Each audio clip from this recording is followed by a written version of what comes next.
ನಮಸ್ಕಾರ ಸ್ನೇಹಿತರೆ, ನಿಮಗೆಲ್ಲ ಮಮತೆ ಜೀವನಕ್ಕೆ ಮಮತೆಯ ಸ್ವಾಗತ. ನಾನು ಮಮತಾ ಶಂಕರಿ. ಇವತ್ತೊಂದು ಈವ್ನಿಂಗ್ ಸ್ನ್ಯಾಕ್ಸ್ ಮಾಡೋದನ್ನು ತೋರಿಸ್ತಾ ಇದ್ದೀನಿ. ಟೀ ಕಾಫಿ ಜೊತೆ ತಿನ್ನೋಕ್ಕೆ ಮಾಡೋಂಥದ್ದು ಸಾಯಂಕಾಲ. ನಿಮಗೆ ನೋಡುವಾಗಲೇ ಗೊತ್ತಾಗಿರುತ್ತೆ, ಇದು ಬೋಂಡ ಮಾಡೋದನ್ನು ತೋರಿಸ್ತಾ ಇದ್ದೀನಿ. ಬೋಂಡ ಅಂದರೆ ಇದು ಕಡಲೆ ಹಿಟ್ಟಿನ ಬೋಂಡ. ತುಂಬ ರುಚಿಯಾಗಿರುತ್ತೆ, ತುಂಬ ಸುಲಭವಾಗಿ ಮಾಡುವಂತಹ ತಿಂಡಿ, ಮತ್ತು ಬೇಗನೂ ಆಗುತ್ತೆ, ಇನ್ಸ್ಟೆಂಟಾಗಿ ಆಗುತ್ತೆ. ಅಂದರೆ ಕೂಡಲೇ ಆಗುವಂಥದ್ದು, ಹೆಚ್ಚು ಸಮಯ ಬೇಕಾಗಲ್ಲ. ಮನೆಗೆ ಯಾರಾದರೂ ಗೆಸ್ಟ್ ಬಂದರೆ ಕೂಡಲೇ ಮಾಡ್ಬೋದು, ಅಥವಾ ಮಕ್ಕಳು ಸ್ಕೂಲಿಂದ ಬಂದು ಸಾಯಂಕಾಲ ಏನಾದ್ರು ಬೇಕು ಅಂತ ಕೇಳಿದರೆ ಆವಾಗ ಇದನ್ನು ಮಾಡ್ಬೋದು. ತುಂಬ ರುಚಿಯಾಗಿರುತ್ತೆ, ಚೆನ್ನಾಗಿರುತ್ತೆ. ನೀವು ಮಾಡಿ ನೋಡಿ, ಹೆಂಗೆ ಮಾಡೋದು ಅಂತ ನೋಡೋಣ. ಇದು ಕಡಲೆ ಹಿಟ್ಟಿನ ಬೋಂಡ. ಅದರಿಂದ ಕಡಲೆ ಹಿಟ್ಟು 3 ಕಪ್ ತಗೊಂಡಿದ್ದೀನಿ, 2-3 ಕಪ್ಪು.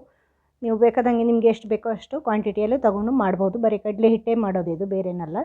ಅದರಿಂದ ಇದರ ಜೊತೆ ಈಗ ರುಚಿಗೆ ತಕ್ಕಷ್ಟು ಉಪ್ಪು ಹಾಕ್ಕೊಂಡಿದ್ದೀನಿ, ಒಂದು ಚಮಚ ಅಷ್ಟು, ನಿಮಗೆ ಎಷ್ಟು ಬೇಕೋ ಅಷ್ಟು. ಆಮೇಲೆ 2 ಚಮಚದಲ್ಲಿ ಲೆಕ್ಕ ಹಾಕಿ 2 ಚಮಚದಷ್ಟು ಅಕ್ಕಿ ಹಿಟ್ಟು ಸೇರಿಸ್ಕೊಂಡಿದ್ದೀನಿ. ಅಷ್ಟೇ ಸೇರಿಸ್ಕೊಂಡಿರೋದು, ಅಂದರೆ ಸ್ವಲ್ಪ ಗರಿ ಬರಲಿ ಅಂತ ಅಷ್ಟೇ, ಗರಿ ರುಚಿ ಬರಲಿ ಅಂತ, ತುಂಬ ಬೇಡ, ಸ್ವಲ್ಪ ಅಷ್ಟೇ ಹಾಕಿರೋದು ನಾನು. ಇದನ್ನು ಫಸ್ಟು ಮಿಕ್ಸ್ ಮಾಡ್ಕೊಳ್ಳೋಣ ಈ ಥರ ಕೈಯಲ್ಲಿ. ಆಮೇಲೆ ನೀರು ಸೇರಿಸ್ಕೊಂಡು ಕಲಿಸ್ಕೊಳ್ಳೋಣ. 1 ಚಮಚ ಜೀರಿಗೆಯನ್ನು ಈಗಲೇ ಹಾಕ್ಕೊಳ್ತಾ ಇದ್ದೀನಿ ಮಿಕ್ಸ್ ಮಾಡುವಾಗಲೇ. ಇದನ್ನು ಮಿಕ್ಸ್ ಮಾಡ್ಕೊಳ್ಳಿ ಚೆನ್ನಾಗಿ. ಸ್ವಲ್ಪನೇ ನೀರು ಹಾಕಿ ಮಿಕ್ಸ್ ಮಾಡ್ಕೊಳ್ಳಿ. ಒಂದೇ ಸಾರಿಗೆ ನೀರು ಹಾಕಿದರೆ ನೀರು ಜಾಸ್ತಿ ಆಗುತ್ತೆ, ಆದ್ದರಿಂದ ಸ್ವಲ್ಪನೇ ನೀರು ಹಾಕಿ ಮಿಕ್ಸ್ ಮಾಡ್ಕೋಬೇಕು. ಹೆಚ್ಚು ವಸ್ತುಗಳೇನು ಹಾಕಲ್ಲ, ನಮಗೆ ಏನು ಬೇಕೋ ಅದನ್ನೆಲ್ಲ, ಪರಿಮಳಕ್ಕೆ ರುಚಿಗೆ ಏನು ಬೇಕೋ ಅದನ್ನೆಲ್ಲ ಸೇರಿಸ್ಕೋಬಹುದು. ಈ ಥರ ಸ್ವಲ್ಪನೇ ಹಿಟ್ಟು ಹಾಕಿ ಗಂಟುಗಳಾಗದಂಗೆ ಮಿಕ್ಸ್ ಮಾಡ್ಕೊಳ್ಳಿ. ಕೈಯಲ್ಲಿ ಮಾಡಿದರೆ ಸ್ವಲ್ಪ ಗಂಟು ಬೇಗ ಆಗುತ್ತೆ, ಗಂಟು ಬಿಡಿಸೋದು ಸ್ವಲ್ಪ ನಿಧಾನ ಆಗುತ್ತೆ. ಅದಕ್ಕೆ ಈ ಥರ ಇದರಲ್ಲಿ ಮಾಡಿದರೆ, ಬೀಟರಲ್ಲಿ ಮಾಡಿದರೆ, ಚೆನ್ನಾಗಿ ಬೀಟ್ ಮಾಡಿದರೆ ಗಂಟುಗಳು ಇರಲ್ಲ. ಇಲ್ಲಾಂದರೆ ಫೋರ್ಕ್ ಇದ್ದರೆ ಫೋರ್ಕಲ್ಲಿ ಮಾಡ್ಕೊಳ್ಳಿ, ಆವಾಗ ಗಂಟು ಬಿಟ್ಕೊಳ್ಳುತ್ತೆ, ಗಂಟು ಆಗಲ್ಲ. ಕೈಯಲ್ಲೇ ಮಾಡ್ಬೋದು, ಸ್ವಲ್ಪ ನಿಧಾನ ಆಗುತ್ತೆ ಗಂಟು ಬಿಡಿಸ್ಕೊಳ್ಳೋದು ಅಂತಷ್ಟೇ. ಈ ಥರ ಇದರಲ್ಲಿ ಮಾಡ್ಕೊಳ್ಳಿ. ಚೆನ್ನಾಗಿ ಮಿಕ್ಸ್ ಮಾಡಿ ಗಂಟುಗಳೆಲ್ಲ ಬಿಡಿಸ್ಕೊಂಡು ಎಷ್ಟು ಬೇಕೋ ಅಷ್ಟು ನೀರು ಸೇರಿಸ್ಕೊಂಡು ಮಾಡ್ಕೊಳ್ಳಿ. ಬೋಂಡ ಹದಕ್ಕೆ ನೀರು ಸೇರಿಸ್ಕೊಳ್ಳಿ. ಸಾಮಾನ್ಯವಾಗಿ ನಾವು ಬೋಂಡ ಯಾವ ಹದದಲ್ಲಿ ಮಾಡ್ತೀವೋ ಆ ಹದದಲ್ಲಿ ನೀರು ಸೇರಿಸ್ಕೊಂಡು ಮಾಡ್ಕೊಳ್ಳಿ ಅಷ್ಟೇ. ಸ್ವಲ್ಪ ಗಟ್ಟಿಗೇನೆ, ಹೆಚ್ಚು ತೆಳ್ಳಗೆ ಮಾಡಿದರೆ ಎಣ್ಣೆ ಕುಡಿಯುತ್ತೆ, ಎಣ್ಣೆ ಹೀರ್ಕೊಳ್ಳುತ್ತೆ. ಅದರಿಂದ ತುಂಬ ತೆಳ್ಳಗೆ ಮಾಡಬೇಡಿ. ಈಗ ಇದಕ್ಕೆ ಸ್ವಲ್ಪ ಕರಿಬೇವಿನ ಸೊಪ್ಪು ಹಾಕ್ಕೊಂಡಿದ್ದೀನಿ. ಆಮೇಲೆ ಹಸಿಮೆಣಸು, ಒಂದು ಖಾರಕ್ಕೆ ಎಷ್ಟು ಬೇಕೋ ಅಷ್ಟು, ಶುಂಠಿ ಇಷ್ಟನ್ನು ಹಾಕ್ಕೊಂಡಿದ್ದೀನಿ. ಶುಂಠಿ, ಹಸಿಮೆಣಸು ಮತ್ತು ಕರಿಬೇವಿನ ಸೊಪ್ಪು. ಕೊತ್ತಂಬರಿ ಸೊಪ್ಪು ಬೇಕು ಅಂದರೆ ನೀವು ಹಾಕ್ಕೋಬೋದು. ನಾನಿಲ್ಲಿ ಬೇರೆ ಸೊಪ್ಪು ಹಾಕೋದ್ರಿಂದ ಕೊತ್ತಂಬರಿ ಸೊಪ್ಪನ್ನು ಹಾಕಿಲ್ಲ. ಇದರ ಜೊತೆ ಈಗ ಚಿಕ್ಕದಾಗಿ ಕಟ್ ಮಾಡಿಕೊಂಡು ಮೆಂತ್ಯ ಸೊಪ್ಪನ್ನು ಹಾಕ್ಕೊಂಡಿದ್ದೀನಿ. ಸ್ವಲ್ಪ ಮೆಂತ್ಯ ಸೊಪ್ಪು ತುಂಬ ರುಚಿಯಾಗುತ್ತೆ, ಅದು ಚೆನ್ನಾಗಿ ಪರಿಮಳ ಬರುತ್ತೆ. ಮೆಂತ್ಯ ಸೊಪ್ಪು ಇಲ್ಲ ಅಂದರೆ ಕಸೂರಿ ಮೆಥಿ ಇದ್ದರೆ ಅದನ್ನು ಕೂಡ ಹಾಕ್ಕೋಬೋದು ನೀವು ಮೆಂತ್ಯ ಸೊಪ್ಪಿನ ಬದಲು. ಇಲ್ಲಿ ನಾನು ಮೆಂತ್ಯ ಸೊಪ್ಪು ಹಾಕ್ಕೊಂಡಿದ್ದೀನಿ.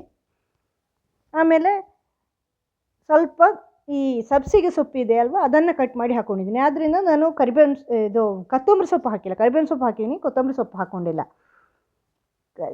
ಕರಿಬೇವಿನ ಸೊಪ್ಪು, ಸಬ್ಸಿಗೆ ಸೊಪ್ಪು, ಮೆಂತ್ಯ ಸೊಪ್ಪು ಇದನ್ನು ಹಾಕಿರೋದು. ಸಬ್ಸಿಗೆ ಸೊಪ್ಪು ತುಂಬ ರುಚಿ ಕೊಡುತ್ತೆ ಇದಕ್ಕೆ, ಅದರ ಪರಿಮಳನೂ ತುಂಬ ಚೆನ್ನಾಗಿರುತ್ತೆ. ಎರಡನ್ನು ಸೇರಿ ಒಂದು ಒಳ್ಳೆ ಪರಿಮಳ ಬರುತ್ತೆ, ಎಲ್ಲ ಸೇರಿ ಚೆನ್ನಾಗಿರುತ್ತೆ. ಕರಿಬೇವಿನ ಸೊಪ್ಪು, ಸಬ್ಸಿಗೆ ಸೊಪ್ಪು, ಮೆಂತ್ಯ ಸೊಪ್ಪು ಮೂರದ್ದು ಬೇರೆ ಬೇರೆ ಪರಿಮಳ, 3 ಸೇರಿ ತುಂಬ ರುಚಿಯಾಗತ್ತೆ. ಅದರಿಂದ ಇದನ್ನು 3 ಕೂಡ ಹಾಕ್ಕೊಂಡು ಮಿಕ್ಸ್ ಮಾಡ್ತಾಯಿದ್ದೀನಿ. ಬೇಕು ಅಂದರೆ ಕೊತ್ತಂಬರಿ ಸೊಪ್ಪು ಹಾಕ್ಕೋಬೋದು, ಬೇಕು ಅಂದರೆ ನಿಮಗೆ ಅದರದ್ದು ಒಂದು ಪರಿಮಳ ಬರುತ್ತೆ.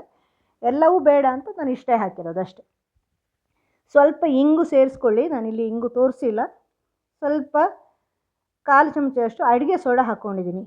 ಅಡುಗೆ ಸೋಡಾ ಹಾಕ್ಕೊಂಡು ಅದನ್ನು ಚೆನ್ನಾಗಿ ಮಿಕ್ಸ್ ಮಾಡ್ಕೊಳ್ತಾ ಇದ್ದೀನಿ. ಕೈಯಲ್ಲೇ ಮಿಕ್ಸ್ ಮಾಡಿಕೊಂಡ್ರೆ ಚೆನ್ನಾಗಿರುತ್ತೆ. ಈಗ ಒಂದು ಗಂಟುಗಳು ಬಿಟ್ಟ ಮೇಲೆ ಕೈಯಲ್ಲೇ ಚೆನ್ನಾಗಿ ಒಂದು ಸ್ವಲ್ಪ ಈ ಥರ ಒಂದೇ ಸೈಡಿಗೆ ಹೀಗೆ ತಿರುಗಿಸ್ಕೊಳ್ಳಿ ಕೈಯಲ್ಲೇ, ಅದು ಗಾಳಿ ತುಂಬಕ್ಕೆ ಚೆನ್ನಾಗಿರುತ್ತೆ. ಸ್ವಲ್ಪ ಹೊತ್ತು ಈ ಥರ ಒಂದು 2 ನಿಮಿಷ ಈ ಥರ ಸುತ್ಕೊಳ್ಳಿ, ಕೈಯಲ್ಲೇ ಈ ಥರ ಕಲಿಸ್ಕೊಳ್ಳಿ. ಅವಾಗ ಚೆನ್ನಾಗಿ ಆಗುತ್ತೆ, ಉಬ್ಬಿ ಬರುತ್ತೆ ಬೋಂಡ, ಚೆನ್ನಾಗಿ ಉಬ್ಬುತ್ತೆ ಅದು ಮೇಲೆ ಬಂದಾಗ. ಇಲ್ಲಾಂದರೆ ಅಷ್ಟು ಇದಾಗಲ್ಲ. ಒಂದು 2 ನಿಮಿಷ ಬಿಟ್ಟು ಈ ಥರ ಮಾಡಿದರೆ ಚೆನ್ನಾಗಿರುತ್ತೆ ನೋಡಿ. ಈ ಥರ ಒಂದೇ ಸೈಡಿಗೆ ತಿರುಗಿಸ್ಕೋಬೇಕು ಮಾತ್ರ. ಈ ಥರ ತಿರುಗಿಸ್ಕೊಂಡು ಆಮೇಲೆ ಎಣ್ಣೆಗೆ ಬಿಟ್ಕೊಳ್ಬೇಕು. ಇಂಗು ಸೇರಿಸ್ಕೊಂಡಿದ್ದೀನಿ. ಈ ಥರ ಮಿಕ್ಸ್ ಮಾಡ್ಕೊಳ್ಳಿ. ನಿಮಗೆ ಬೇರೆ ಏನಾದರೂ ಪರಿಮಳಕ್ಕೆ ಹಾಕಬೇಕು ಅಂದರೆ ಹಾಕ್ಕೋಬೋದು, ಜೀರಿಗೆ ಪುಡಿ, ಕೊತ್ತಂಬರಿ ಪುಡಿ ಎಲ್ಲ. ನಾನು ಅದೆಲ್ಲ ಹಾಕ್ಕೊಂಡಿಲ್ಲ. ಈಗ ಎಣ್ಣೆ ಕಾಯಕ್ಕೆ ಇಟ್ಟಿದ್ದೀನಿ, ಬಿಸಿ ಆಗಕ್ಕೆ ಇಟ್ಟಿದ್ದೀನಿ. ಚೆನ್ನಾಗಿ ಬಿಸಿ ಆಗಲಿ ಎಣ್ಣೆ. ಬಿಸಿ ಆದಾಗ ಕೈಯಲ್ಲಿ ಸ್ವಲ್ಪನೇ ತೆಗೆದು ಎಣ್ಣೆಗೆ ಹಾಕ್ಕೋಬೋದು, ಬೋಂಡ ಹಾಕಿದಂಗೆ ನಾರ್ಮಲಾಗಿ. ಸರಿಯಾಗಿ ಬಿಸಿ ಆಗಲಿ. ಬಿಸಿ ಆದಮೇಲೆ ಈ ಥರ ಹಾಕ್ಕೊಳ್ಳಿ. ಹಾಕಿದ ತಕ್ಷಣ ಮೇಲೆ ಬರುತ್ತೆ, ಬಿಸಿಯಾಗಿದ್ದರೆ, ಎಣ್ಣೆ ಬಿಸಿಯಾಗಿದ್ದರೆ, ಇಲ್ಲಾಂದರೆ ಎಣ್ಣೆ ಕುಡಿಯುತ್ತೆ.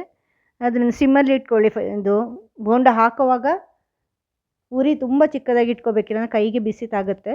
ಒಂದು ಸಾರಿ ಎಣ್ಣೆ ಬಿಸಿ ಮಾಡಿದ ಮೇಲೆ ಚಿಕ್ಕದಾಗಿ ಮಾಡಿಕೊಂಡು ಬೋಂಡ ಹಾಕ್ಕೋಬೇಕು ಈ ಥರ. ಇಲ್ಲಾಂದರೆ ಚೆನ್ನಾಗಿ ಆಗಲ್ಲ, ಅಂದರೆ ಕೈಗೆ ಬಿಸಿ ತಾಗತ್ತೆ ಅಷ್ಟೇ. ಈ ಥರ ಒಂದೊಂದೇ ಹಾಕ್ಕೊಳ್ಳಿ.